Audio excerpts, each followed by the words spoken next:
Welcome ஜாரா garden. இது எங்கள் மாடித்தோட்டம். மாடித்தோட்டத்தில் நமக்கு ஒரு இன்ட்ரெஸ்டான வீடியோ தான் நம்ம பார்க்க போகிறோம். எதை பற்றின்னு கேட்டிங்க அப்படின்னா, அத்திமரம். அத்திமரத்தை பற்றி தான் இன்றைக்கி நம்ம பார்க்க போகிறோம். இது அத்திமரங்கிறது பார்த்திங்கன்னா மிக பெரிதாக வளரக்கூடியது.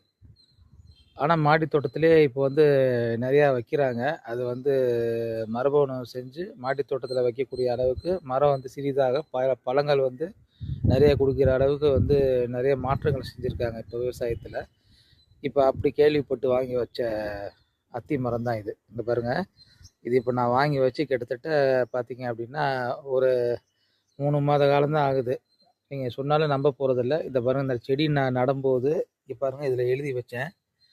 இப்போ பாருங்கள், 20/8/2025 அன்னைக்கு தான் நடவு செய்யப்பட்டது. நான் நடவு செய்யும்போது பார்த்தீங்க அப்படின்னா இவ்வளோ உயரம் தான் இருந்துச்சு. அதாவது ஒரு 3/4 அடி, 6 அடியிலேருந்து 3/4 அடிக்குள்ளே தான் இருந்துச்சு உயரம். பாருங்கள், இவ்வளோ தான் இருந்தது.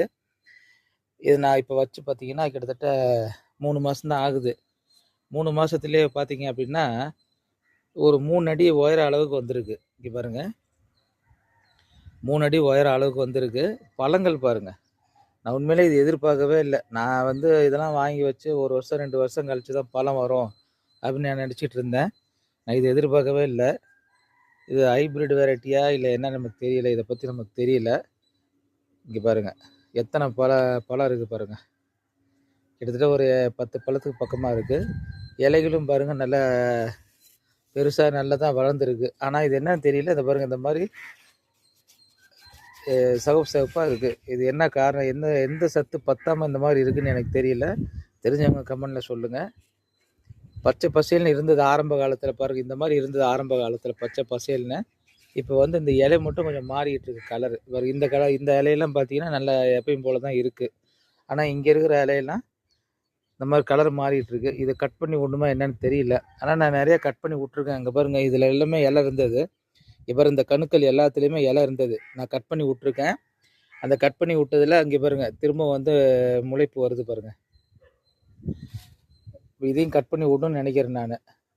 அதிகமாக கட் பண்ணி விடுறதுக்கு நமக்கு இதாக இருக்குது. கட் பண்ணிக்கிட்டே இருந்தாலும் அவ்வளோ சீக்கிரம் செடி வளராதுன்னு சொல்லுவாங்க. அதனால் ஓரளவாக தான் நான் கட் பண்ணி எடுத்துகிட்ருக்கேன். பழங்கள் நிறையா வந்துட்டுருக்கு. இது ஒரு நார்மலான பராமரிப்பு தாங்க. ரொம்ப ஒரு சிரமமாக இது பண்ணணும், செய்யணும், கஷ்டப்படணும் அப்படின்லாம் ஒன்றுமே கிடையாதுங்க. இங்கே பாருங்கள், நார்மல் மண் கலவை தான். மண் கலவையை நான் பெரிய அளவில் செய்யலை. இங்கே பாருங்கள், அதிகமாக செம்மண் தான் இருக்கும். இதில் மண்புழு உரம் போட்டு கலந்து நட்டு வச்சேன். இதில் கோகோ பிட்லாம் எதுவும் போடல. அப்பப்போ கொஞ்சம் கொஞ்சம் இது உரம் கொடுத்துக்கிட்டு இருக்கிறேன், அவ்வளோதான். சரிங்களா? இந்த வீடியோ பார்க்குறவங்க மறக்காமல் ஷேர் பண்ணுங்கள், லைக் பண்ணுங்கள், எங்களோட சேனலை